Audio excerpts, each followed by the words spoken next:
news for him. I've got some advice for the right honourable gentleman. Look behind you. They're not impressed, and neither's the country.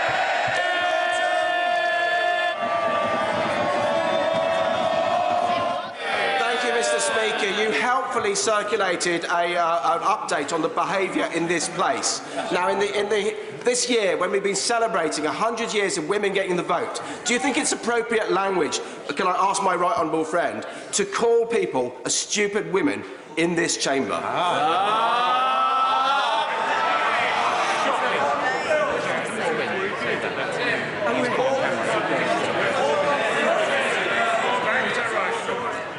Can I say to my honourable friend that I think that everybody in this House, particularly in this 100th anniversary of women getting the vote, should be aiming to encourage women to come into this chamber and to stand in this chamber, and should therefore use appropriate language in this chamber when they are referring to female members.